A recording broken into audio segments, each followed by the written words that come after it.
सो पुराना चैप्टर हम लोग का ओवर हो गया। कौन सा चैप्टर था? अच्छा 8.2 8.3 चैप्टर का नाम होता है। चैप्टर का नाम क्या था? राशियों की तुलना। ठीक है, comparison of values, comparison of quantities, यही था ना। सो इसी चैप्टर तो हम लोग का यही रहेगा, टॉपिक नया आ जाएगा हम लोग का, है ना। तो पिछला टॉपिक जो था हम लोग का वो डिस्काउंट पे बीता, टैक्स पे बीता, खत्म हुआ, वो कर था उसमें। ठीक, आज हम लोग देखेंगे साधारण ब्याज, यानी कि सिंपल इंटरेस्ट।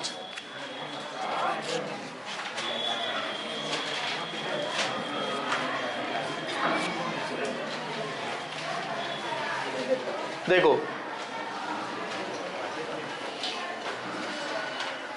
सिंपल इंटरेस्ट आप लोग क्लास 8 में हैं, और सिंपल इंटरेस्ट मुझे नहीं लगता है कि पहले नहीं हुआ है। सिंपल इंटरेस्ट 6-7 में थोड़ा बहुत हो चुका होता है। ठीक है, अभी जो कुछ भी होगा सिंपल इंटरेस्ट में, वो आपको सिर्फ ये याद दिलाने के लिए होगा कि आप लोगों को चक्रवृद्धि ब्याज पढ़ना है। ठीक है, उसके लिए एक बार सिर्फ ये ध्यान आ जाए कि आखिर ब्याज होता क्या है, लगता कैसे है। और दूसरी बात ये होगी कि चक्रवृद्धि ब्याज कोई अपने आप में आसमान से गिरा हुआ टॉपिक नहीं है। चक्रवृद्धि ब्याज भी कहीं ना कहीं डिपेंड करता है किसके ऊपर? सिंपल इंटरेस्ट पर, यानी कि साधारण ब्याज पर।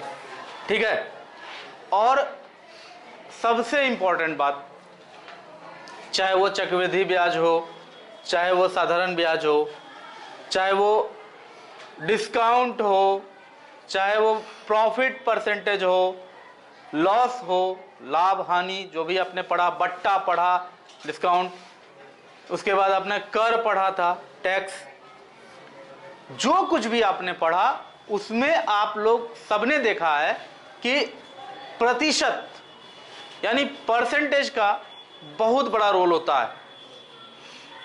ठीक है ना, प्रतिशत का बहुत बड़ा रोल होता है। और प्रतिशत के बारे में आपको पहले भी बता दिया गया है, पहले भी बताए थे हम, कि आपको बस एक बात अगर अच्छे से पता है ना कि प्रतिशत का बेसिक क्या है, तो फिर इस तरह का जो भी अभी हम सेट बोले प्रॉब्लम्स का, चाहे वो लाभ हानि हो या फिर और क्या क्या बोले थे अभी, बट्टा यानी डिस्काउंट, कर, और साथ साथ ये इंटरेस्ट, सब कुछ आप एकदम मतलब फुटबॉल की तरह उड़ाएंगे अगर आपको प्रतिशत के बारे में ठीक से अच्छे से एकदम उसका बेसिक पता है। देखो प्रतिशत का मतलब पहले ही बोल दिए हैं कि एक बार रिकैप कर रहे हैं, ये सब पढ़ाया हुआ है फिर भी रिकैप कर रहे हैं कि प्रतिशत का मतलब क्या होता है? प्रति 100, है ना। अगर मान लो कि बोला जाए कि 10%, तो इसको हम लोग लिखते हैं कुछ इस तरह से कि 10% है ना। और ये जो सिंबल है ना, इस सिंबल को किसके जगह पर रखा जाता है हमेशा? इस सिंबल का मतलब क्या होता है? असली मतलब इस सिंबल का क्या है? इस सिंबल का मतलब ही होता है 1/100। इस सिंबल का मतलब क्या होता है? 1/100। तो 10% का मतलब ही है 10/100। अगर 10/100 लिखना चाहें हम तो क्या हो जाएगा? 10/100। तो क्या हो जाएगा? 1/10। तो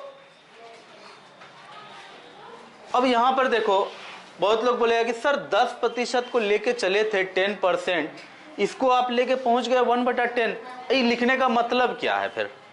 तो देखो प्रतिशत हमेशा या फिर जनरली कोई ना कोई समूचा चीज का एक भाग के रूप में दिखाया जाता है। जैसे अगर 100 नंबर का एग्जाम आया है, आपको 55 नंबर आया, तो कहा जाता है 55% आया है। 100 में 100 तो कोई ला नहीं सकता है, मान के चलते हैं। और चलो 100 में 100 कोई लेते भी आया, 100 में 110 तो कोई नहीं ला सकता है, नहीं ला सकता है।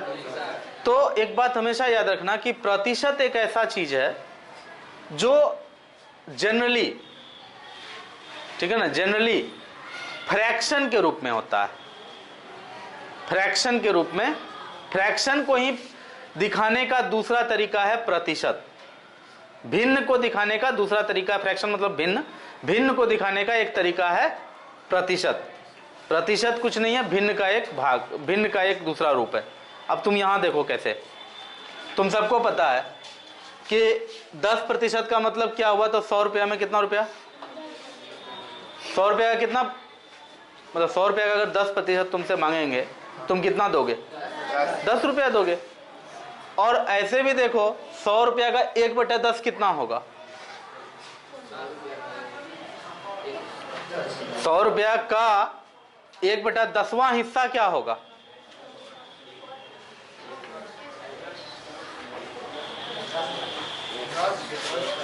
100 का 1/10, और का को हम लोग क्या बोलते हैं हमेशा,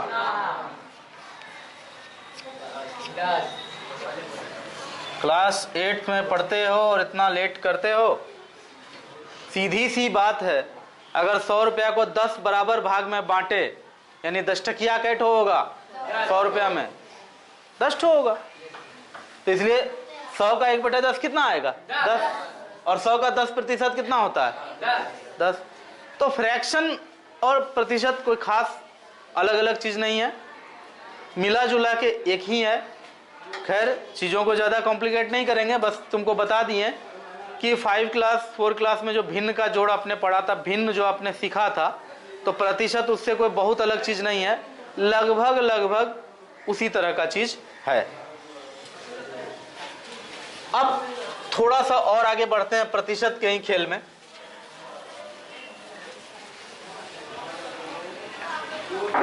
अगर आपसे कभी बोला जाए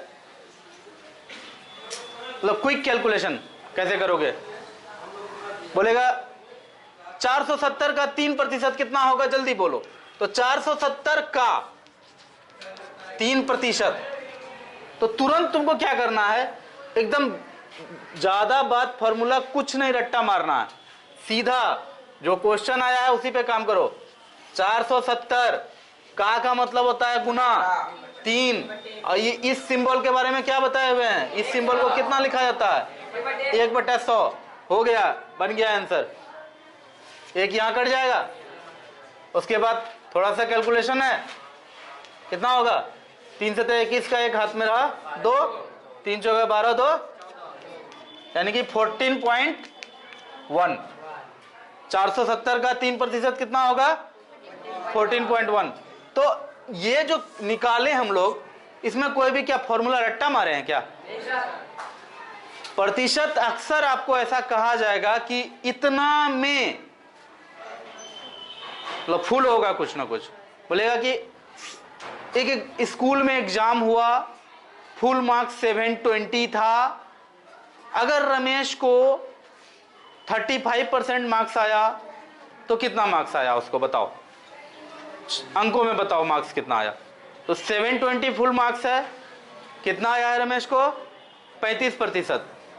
झटके में निकाल के दे दो, तो चलो रफ करो कहीं पर।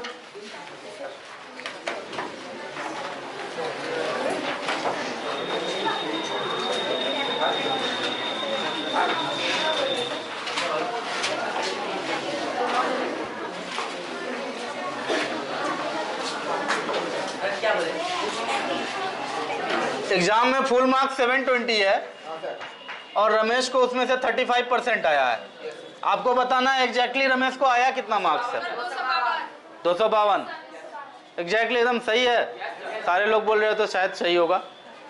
तो तुम लोग कह रहे हो 252 कैसे निकाले, इसी तरह से निकाले होगे कि 720 का 35%, का को सीधे गुना लिख देंगे, 35 लिखेंगे। इस सिंबल का मतलब ही होता है 1/100।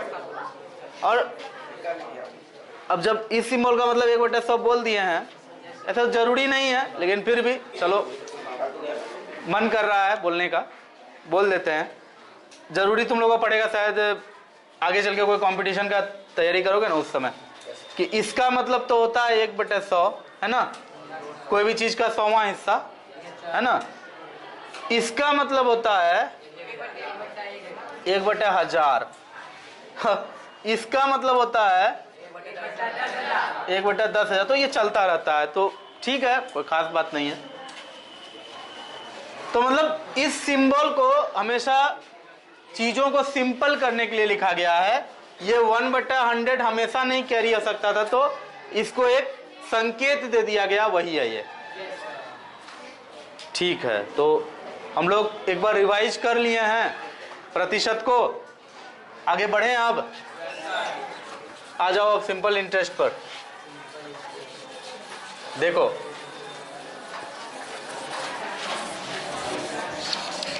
दुनिया में हर चीज का एक कीमत होता है, ठीक है। अगर कभी भी तुम किसी दुकानदार के पास जाओ और कहो कि भैया 1 किलो चावल देना, तो उसके बदले वो रुपया लेगा तुमसे, ठीक है। इंडिया में हो तो रुपया लेगा, नेपाल में हो तो भी रुपया लेगा, ठीक है। श्रीलंका, पाकिस्तान, मालदीव, सब जगह रुपया लेगा, भले ही रुपया अलग अलग देश का होगा। अमेरिका में हो गए तो डॉलर लेगा, चीन में हो गए तो पैसा लेगा।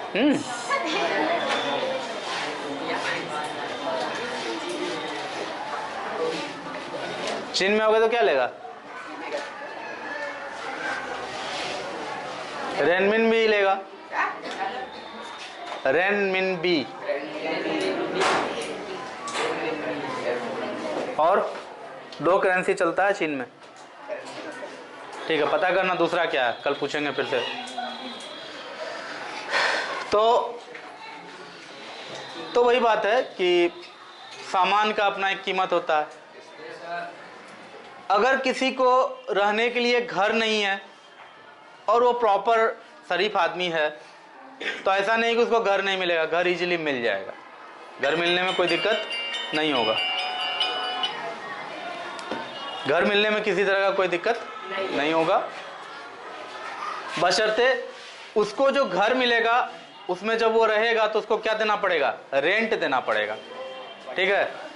तो देखो, कोई भी सामान आदमी खरीदता है ना, तो उसके लिए प्राइस चुकाना ही पड़ता है। सामान कभी कभी डायरेक्ट नहीं दिखता है, कभी कभी जो है कि आदमी को हाउस या फिर जमीन कोई आदमी लेता है किसी से, अगर बदले में उसको क्या देना पड़ता है? रेंट देना पड़ता है। क्या देना पड़ता है? रेंट देना पड़ता। अगर कोई आदमी, अगर मान लो तुमको किसी दिन घर में तुम्हारा कोई दीवार किसी कारण से टूट गया, घर का कोई बाउंड्री था, कोई कार वाला जा रहा था, एक्सीडेंट हुआ, दीवार ही तोड़ दिया, तुम अपने से तो दीवार नहीं जोड़ोगे,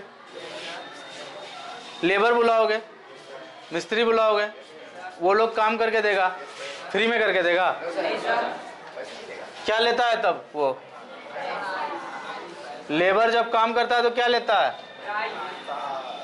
मजदूरी लेता है, हाँ, दिन का मजदूरी लेता है। उसी तरह हर चीज का एक कीमत है। अगर मान लो,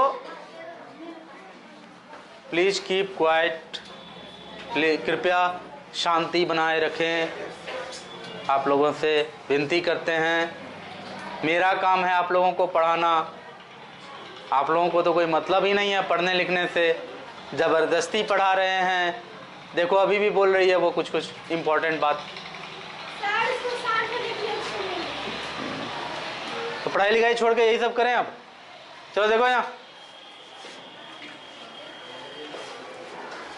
लेबर क्या लेता है? मजदूरी लेता है। घर वाला रेंट लेगा, सामान वाला दाम लेगा। लेकिन तो वही आगे थोड़ा सा इसी सर्किल को, इसी साइकिल को थोड़ा आगे बढ़ाते हैं, इसी चक्र को। तो आदमी को कभी भोजन का जरूरत पड़ सकता है, पैसा दे के ले लेगा। कभी घर की जरूरत पड़ती है तो रेंट पे ले लेगा। कभी किसी के मेहनत की ज़रूरत है तो मजदूरी दे के ले लेगा, ठीक है। लेकिन कभी कभी ऐसा होता है कि पैसे की ही ज़रूरत पड़ जाती है, ठीक है ना। बाकी चीज़ तो पैसे दे के ले रहा था, लेकिन जब पैसे की ही ज़रूरत पड़ जाए तब क्या होगा? तो फिर वहाँ पे दो चीज़ खर्च होता है, ठीक है ना। पैसा अगर आपको चाहिए, ठीक है ना, किसी से कभी भी आपको अगर पैसे की जरूरत हो गया, और देखो दुनिया में सब चीज बिकता है, ऐसा कोई चीज नहीं है कि जरूरत पड़े आपको और वो चीज अवेलेबल ही नहीं होगा, ऐसा कभी नहीं हो सकता है। दुनिया में अवेलेबल सब चीज होता है, बस उसका कीमत लगता है अपने अपने तरीके से लगता है। अगर किसी का मेहनत चाहिए तो मजदूरी लगता है, अगर किसी का घर रहने के लिए चाहिए तो रेंट लगता है। लेकिन ऐसा नहीं है कि आपके पास घर नहीं है तो आप एकदम मर जाइएगा ठंड में ठिठुर ठिठुर के, आपको मिलेगा, लगेगा कुछ, ठीक है ना। तो हम लोग का मानव समाज इस तरह से डेवलप हुआ है कि हम लोग इतना कुछ कर लिए हैं। तो अगर किसी को पैसे की ही जरूरत पड़ गई तब क्या करेगा वो? पूंजी जिसको कहता है, पूंजी, पूंजी का अपना एक कीमत है। पूंजी, आपको जरूरत है कि सर मुझे 2 लाख रुपए की जरूरत है, मैं जाकर के दिल्ली में पढ़ना चाहता हूं, ठीक है। तो मेरे पास अगर 2 लाख रुपया है तो मेरे लिए भी प्रॉब्लम है ना। मेरे पास आज 2 लाख रुपया है, सुनो ध्यान से, आज 2 लाख रुपया मेरे पास है, ठीक है। और आज अगर मैं 2 लाख रुपया का कोई सामान खरीदने जाऊं, अगर मान लो कि, चलो छोटे स्केल पे बात करते हैं, तुम लोग अपने घर के लिए कुछ ना कुछ सामान तो खरीदते ही रहते होगे, है ना। तो तुम लोग अक्सर मम्मी पापा से सुनते होगे कि महंगा हो गया, चावल महंगा हो गया, तेल महंगा हो गया। सोच के देखो, तेल महंगा हो गया। अगर मान लो कोई आदमी के पास 100 रुपया है, आज तेल 100 रुपया लीटर है, तो आज उतना रुपया में वो 1 लीटर तेल ला करके घर में यूज कर सकता है। लेकिन अगले साल तक अगर वो 100 रुपया को अच्छे से घर में किसी मसाला का डब्बा में पैक करके रख लिया है, अमूमन किया जाता है ऐसा, तो अगर उसको अच्छे से पैक करके आपने 1 साल तक के लिए रख लिया, तो 1 साल बाद वो 100 रुपया में थोड़े ना आपको 1 लीटर तेल आएगा, 120 रुपया लीटर रहेगा तेल। तो फिर उस 100 रुपया में कितना लीटर तेल आएगा? तो मुश्किल से 750 या 800 ml तेल आएगा, जो भी होगा कैलकुलेट करके, उतने तेल ना आपको मिलेगा, 1 लीटर तेल तो नहीं मिलेगा। तो सामान का दाम जब बढ़ता है तो जो नोट होता है, जो करेंसी होता है, उसका वैल्यू गिर जाता है ना। इससे जो 100 रुपया में 1 साल पहले वो 1 लीटर तेल यूज कर लेती, अब वही 100 रुपया में उसको कम मिलेगा तेल।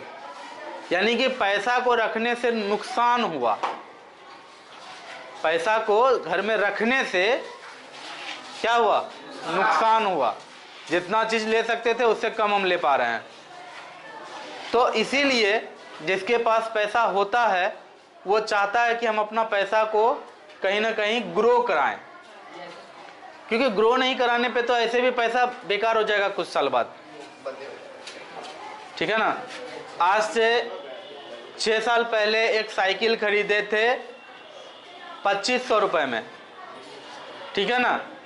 फिर इस साल फरवरी में एक साइकिल खरीदे हैं 4800 रुपए में, यानी 5000 मान के चलो। ताला वाला लगाए थे, लाइट वाइट लगाए थे, तो 5000 से ऊपर चला गया था। राउंड फिगर पकड़ते हैं तो 6 साल में डबल हो गया साइकिल का दाम। ये बात और है कि साइकिल का मॉडल थोड़ा बढ़िया लिए, लेकिन ये भी बात तो है कि उस मॉडल का साइकिल अब कोई खरीदता भी तो नहीं है, ठीक है ना। तो कहने का मतलब कि जो हमारे यूज करने की चीज है वो समय के साथ उसका दाम बढ़ जाता है। तो रुपया अगर सेम हमारे पास पहले जितना था उतने रहेगा तो फिर वो रुपया का वैल्यू तो गिर जाएगा। तो रुपया जिसके पास होता है वो चाहता है कि हम रुपया को कहीं लगाएं जिससे कि हमको कुछ लाभ हो, और जिसके पास रुपये की जरूरत है, बहुतों के पास रुपये की जरूरत होती है, वो ये चाहता है कि आज अगर हमको कोई 1 लाख रुपया दे दे, आज अगर हमको कोई 2 लाख रुपया दे दे, ऐसा कोई मुसीबत आ जाता है तो आज अगर हमको कोई 2 लाख रुपया दे दे तो फिर 1 साल बाद हम उसको 1.5 लाख रुपया लौटा देंगे। ऐसा मुसीबत आता है कभी कभी किसी के पास, ठीक है ना। मान लो कि कोई आदमी महीने का 30,000 रुपया कमाता है, 15,000 रुपया का खर्चा है उसका, ठीक है ना, 15,000 रुपया बहुत इजीली वो महीने का बचा सकता है। तो साल का कितना हो गया तब? साल का लमसम 1.5 लाख से ऊपर हुआ। महीने का 30,000 कमाता है, 15,000 खर्चा है पूरे फैमिली मिला करके, 15,000 सेव करता है, तो एक साल में करीब 1.5 लाख, 1.25 लाख रुपया वो किसी तरह से जमा कर सकता है। सपोज कि नौकरी उसकी लगी, सब कुछ ठीक से चल ही रहा था, अचानक से उसकी माँ का तबीयत बहुत ज़्यादा खराब हो गया, डॉक्टर बोला कि 2 लाख रुपया लगेगा ऑपरेशन में। बेचारा अपना अकाउंट में देखता है तो मुश्किल से 50,000 हुआ। अब क्या करेगा? तो फिर उस समय वो सोचता है कि अगर मुझे कोई मेरा फ्रेंड या कोई भी अगर मुझे 1.5 लाख रुपया दे देता तो 1 साल या 1.5 साल के बाद मैं उसे 2 लाख दे देता, 2 लाख क्या 3 लाख दे देता। इवन वो जाकर के बोलेगा भी किसी को कि अगर तुम्हारे पास है, यूं ही पड़ा हुआ है तो दे दो, हम तुमको 2 साल में डबल करके दे देंगे, जो कि वो कर सकता है, ठीक है ना। तो उसके बाद फिर वो अपने किसी फ्रेंड के पास गया या फिर वैसा फ्रेंड उसको किसी आदमी के पास वैसा ले गया, तो फिर वहाँ पर कागज़ पत्तर लिखा पड़ी होता है, गवर्नमेंट डीड बनता है कि हाँ भाई तुम कितना रुपया लौटाओगे, कितने दिन में लौटाओगे, नहीं लौटाओगे तो फिर क्या होगा, सारा बात लिखना पड़ता है, उसमें नीचे साइन करना पड़ता है, हाँ हम इतना रुपया लौटाएंगे, ले रहे हैं हम 1.5 लाख रुपया लेकिन लौटाएंगे 2 लाख रुपया, इतने तारीख तक लौटा देंगे, और जब भी पैसा देंगे तो हम इनसे रसीद भी ले लेंगे उसका, ठीक है। इतनी सारी बातें उसमें लिखी होती है। उसके बाद वो उसको पैसा देता है। कौन? जिसके पास पैसा था 2 लाख रुपया, 1.5 लाख रुपया पड़ा हुआ था, जिसको डर लग रहा था कि 2 साल बाद इस 1.5 लाख का वैल्यू 1.25 लाख भी नहीं रहेगा,